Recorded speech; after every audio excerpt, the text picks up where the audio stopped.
You must go on a long journey before you can appreciate home. That got me thinking. I have learned a lot from him. I love him so much. Before we get into the talk, I want to show you something that I hope will make you jealous. You know how the Brits say, keep calm and carry on? When someone is eating a pastry from Levain and Cherry, you cannot keep calm. You will go feral. Speaking of, I have something in my teeth. If it's your first time here, welcome. I'm Xanthe, the feral academic, and welcome to the authentic academic movement where we are feral, honest, and anti-bullshit. In today's class, we are talking about you, person that is doubting if they are right for a PhD. We need you more than anyone else. I will be getting to the point of why you need to do a PhD, even though you're doubting it. To get there, we have to talk movements. This quote can mean so many things to so many different people. In the academic context, it can be physical, emotional, spiritual journeys. All of those are journeys in themselves. A lot of people are afraid to break away from their norms. Are people in academia? The people that are at the top, they're called the academy, of academia, but it's also like academy as in film. People who could vote in the Oscars, who were part of the academy, were so locked in with like their old ways of cinema. And this is exactly what's happening with academia as well. I also did this video about like why are PhD people so weird. The more that I thought about it, actually, it's a mix of what I said in that video, but on the other hand, on the more systemic hand, people that are making up the majority of the high positions in academia are people who don't have enough empathy. At the heart of it, that's what it is. I was talking to someone about the idea of ego. She was so lovely. And when we think of ego, we think it's a bad thing, right? Because we think, oh, somebody who is like, doesn't listen, just kind of like does the wrong thing, blah, blah, blah. But she was telling me that ego also means you're protecting yourself. Ego is there when people tell you you can't do something and you can. Ego is there when someone says you don't have what it takes to do a PhD, but you do. What academia is missing these emotional, empathetic people. The PhD is so competitive, right? There's a super low percentage of people who actually get their PhDs, but the people that make it into academia are type of personality. They have big egos. A lot of the time it does mean in a bad sense. They're stuck on their own ways and old ways. Adjacently, I'm talking about this book that I've been reading called Marketing for Introverts, Social Media for Introverts. There's a couple of things I'm going over, so keep up. We are going over this idea of this journey, ego, introverts. Let's start with ego. In the sphere of like who actually makes it through, you have to have a big ego. I mean, have a certain ego to be like, I'm looking into something that doesn't exist and I am publishing it officially so I can be called a doctor. A lot of that time, I'm not even saving people in the hospital. There's a certain ego attached to even pursuing a PhD, right? And again, it's not a bad thing. However, I see a lot of the bad in academia because some people take the ego and they inflate it to the point where nobody else can be in the room. Why there's so many systemic issues and why they're not changing is because the people that attract PhDs are the ones who are a bit narcissistic, a bit inflated egos. You really have to have a thick skin, a positive ego, confidence in yourself to make it here because you're having to defend. They literally call it defending your dissertation. But the power of introverts. Nice segue, right? Most people who thrive are extroverts. On the surface, they get their energy from being around people, from talking. That tends to lend itself to more opportunities. However, that does not mean that introverts are not gifted and wonderful and special and needed in this world. This is what I feel is missing in academia is more people who are introverted, connected, emotionally in tune with themselves. I feel like if you're watching this video, it's probably someone like you. Because for you to even click on a video that says that you're not sure if you can do a PhD, I want to tell you that you can. Like, anyone can do a PhD. It's like in Ratatouille. Anyone can cook. Anyone can do a PhD. What I'm saying is that we need people like you. We need people who are passionate, have so much to say, have so many ideas, but they are less inclined to share them or to fight for them or defend them because of our internal introverted nature. I hope you will take this as a sign that we need you. We are tired of extroverts taking on the spotlight. I'm really talking about this because I'm listening to this audiobook by Goldie Chan called Personal Branding for Introverts. Highly recommend, by the way. The idea of an introvert is so complex. For example, someone who is an introvert is Adele. She has been very outspoken about how she hates the spotlight. She literally has like panic attacks, but she finds a way.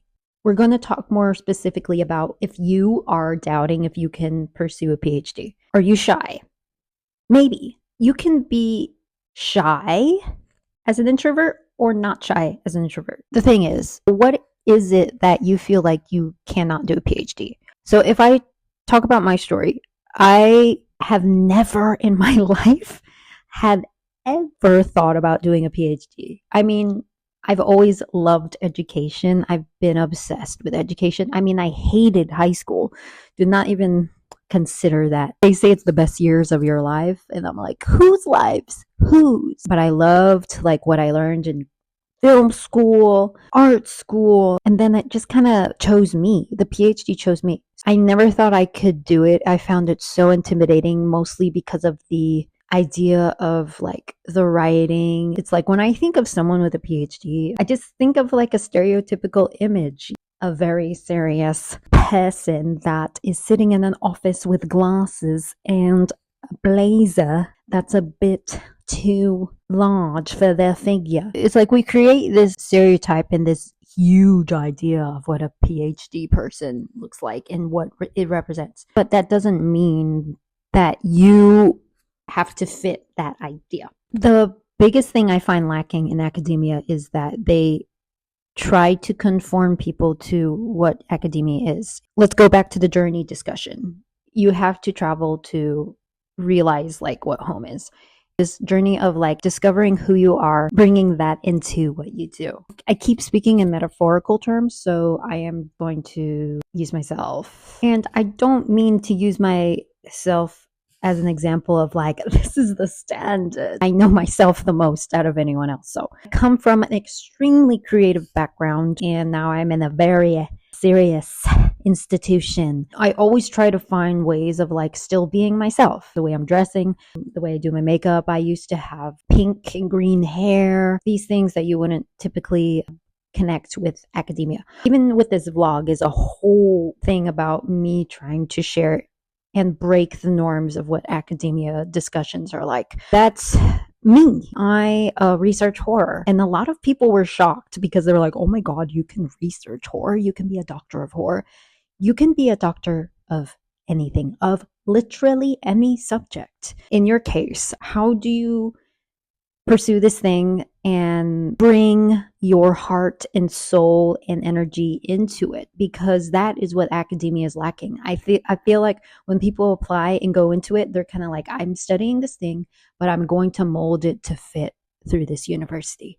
And what we need is people who are strong-willed enough to like bring themselves into the university so it can change and develop for the better because of them, because of you. This is definitely something that won't happen overnight, but I feel like the more that we are aware of this, people who can find the courage, who typically don't have the courage to just be themselves and to fight for being themselves and what they want to research. If you want to research pizza, the history of pizza, you can do that. I mean, someone else will probably did it already, but you could get a little grittier. I want to research the history of pizza, specifically in the Philippines, in the villages, and how, so you go deeper and deeper, you be more specific, you will find something as long as you love it. You might think it's silly, but no, there is no such thing as silly PhDs, only silly people. No, I'm just kidding. My mind is totally everywhere.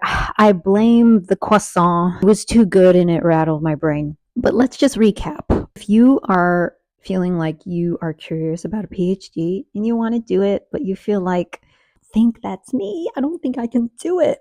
Girl, whatever you identify, you can. The fact that you are doubting yourself shows that we need you, because we have too many of these confident mofos that are just like, this is me. Move back, introverts. We need quiet people to the front. Introverts to the front of academia, of the institution. As far as the journey thing, like, use your history. Use that spiritual journey, your everything that makes you you, your background, like what you've been through, your opinions, all those things that make you so beautiful, and bring it home. Bring it home as in, to your institution. They need it.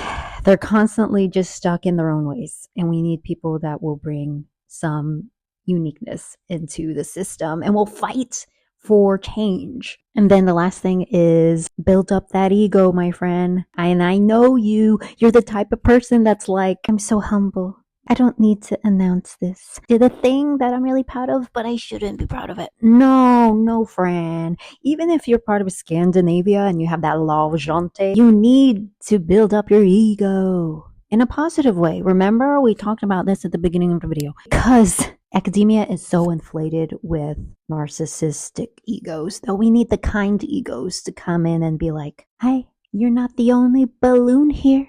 We're not even balloons, because the inflated egos are balloons, but you're like a cloud. Please tell me, what do you want to research? And drop it in the comments below. Maybe you guys can give each other some advice. What are the problems that you guys are seeing in academia? Because there's this resistance to change and resistance to embracing the weird and who people are beyond morphing into what academia has wanted people to become. Tell us about like all the feral academics in your sphere, or are you a feral academic? It's the punk rock of academia. We can't tear down systemic issues alone, but we can do it together. We need you. All of that said, I hope it was helpful. Thank you so much for watching and being here. Subscribe if you would like to keep in touch, or hit like. I would greatly appreciate it. It sincerely helps. I am wishing you a beautiful morning, afternoon, or evening. Sending you love, hugs, and legal drugs. Love you so much, and